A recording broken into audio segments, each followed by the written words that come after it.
It's a simple question. How does BeamNG actually work? This is just a very simple, basic rundown of this explanation, just for the uninitiated on how it works. Maybe you're new to watching the game or whatever. I didn't look through any development blogs right from this. This is just from someone who's observed the game since it came out, and I have a basic understanding of vehicle model making and game development, things like that. So I'll try and explain it very simple in layman's terms, so to speak.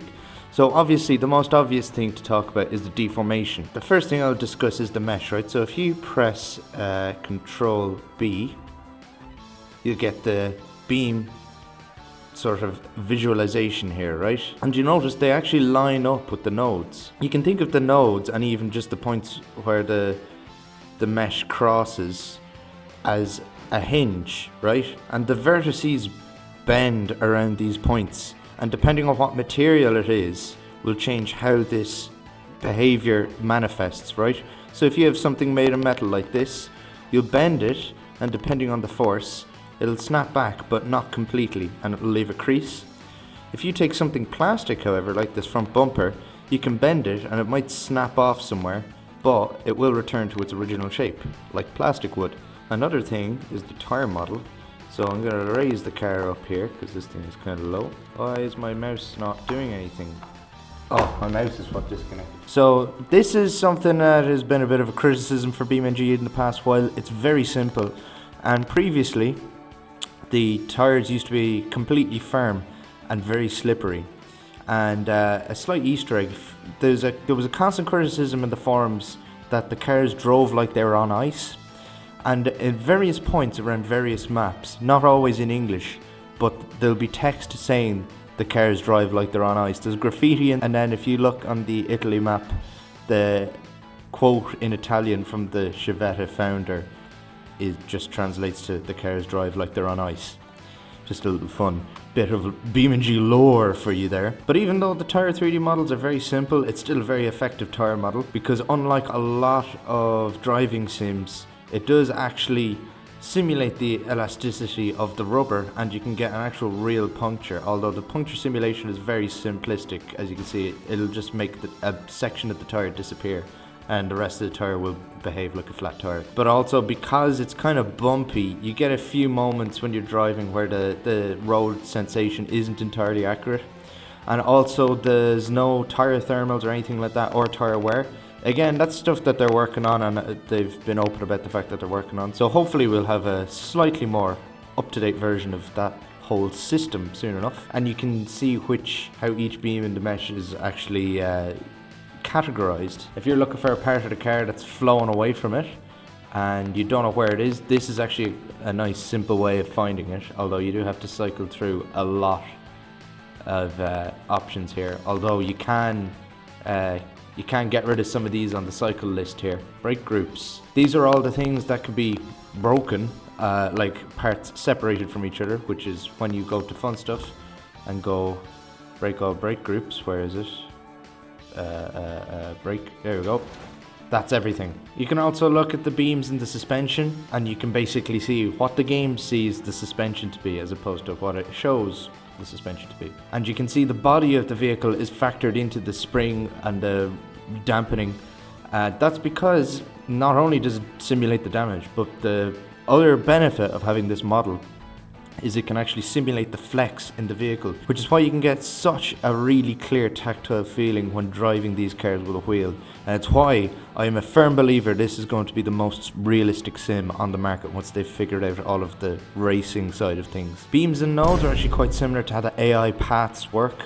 It is quite similar to a lot of games where there will be certain checkpoints that each AI vehicle has to go to, and then a path will be formed between the checkpoints in a predetermined area that the developers has said is a drivable zone for the cars. Not that that's got much to do with BeamNG, that's just regular kind of car game development anyway. Simulations with the engine and engine damage are obviously not visual, it's all numbers. Besides things like breaking something physical like the radiator, and you see the fluid pissing out of the radiator and things like that. But in general, it is all just ones and zeros. But it is ones and zeros simulated very well. And this is why I think modifying cars in this game is way, way more interesting than any other game, because the stakes are actually real when you modify a car in this game, just like they are in real life. You are taking a risk by modifying your car, because you could destroy it, basically. Oh yeah, none of the cars in the game have fuel caps. Now that you know that information, you won't be able to unsee it, but yeah, none of the vanilla cars have fuel filler caps. And if you don't know as well, it's also worth knowing that BeamNG is currently rated as the most realistic rally simulator. I have mentioned that before, but so has Jimmy Broadbent, and if you don't believe me, you should certainly believe him. He should do rally, by the way. Like in real life, that would be cool. Okay, so BeamNG uses an engine called Torque 3D, right? The engine was originally supposed to be CryEngine 3. I could be mistaken, but I think that's what Rigs of Rods was made with. And they realized there was some bugs right before they made the first public release of the game, which was on BeamNG.com way back in, what was it, 2013? I remember that, actually. I played that. They realized right before they made it public that there was too many bugs, so they transferred it all over to a modified version of Torque 3D. Now, there is a big problem that Torque 3D has, which the BeamNG devs are, I imagine, trying to work to overcome. The way levels work in games, do you notice how you can have big maps like in Forza Horizon and things like that? So why can't BeamNG have maps like that? Well, it's all to do with how map loading works. So you will have a map, a chunk is what it's called, which would be about the size of this level here. If you notice, you go into the map, do you ever notice how they're all square? And that's pretty much what a chunk is.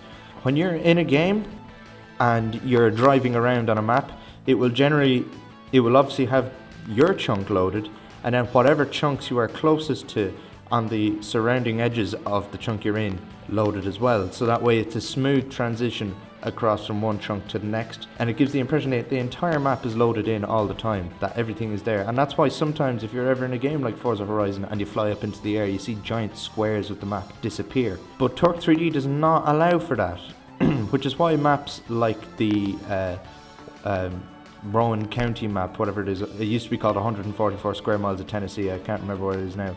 It is just one giant 3D object, which is why if you look around it, there's things like the grass isn't very accurate to the edges of the road. Fun fact, this is also why they had to make the Crew 2's map less detailed than the Crew 1's map, because they added planes, right? And there is loading involved when you have chunks. So when you traverse across the map, the game is obviously sort of adjusted, like the size of the chunks and things like that are adjusted to how fast you're going to be able to drive across the map, so you're not having to load too many chunks at one point, which was fine for the Crew 1, which had only cars. But when they added planes, you were able to go across the map so quickly that the chunks weren't able to load fast enough for you to keep up with you, so they had to make the chunks less detailed, and that's why they removed things like the Kennedy Space Center from the map. And just looking around the map in general, it's just less detailed than the Crew 1. Not like you can compare it now, but you know. So that was a very, very small insight onto how BeamNG works, just at a basic level. Why certain things in the game are the way they are. And whoops, I went way too fast with the camera to catch that accident. So I hope that answers a few questions for some people that have maybe never played the game before, or are new to the whole BeamNG community. So click here to watch me, Leo and David try to do some racing with only 1 litre of fuel in our tanks. Subscribe because most of you guys aren't, and this is another video YouTube thinks you'll like. Thanks for watching, and I'll see you out on the track.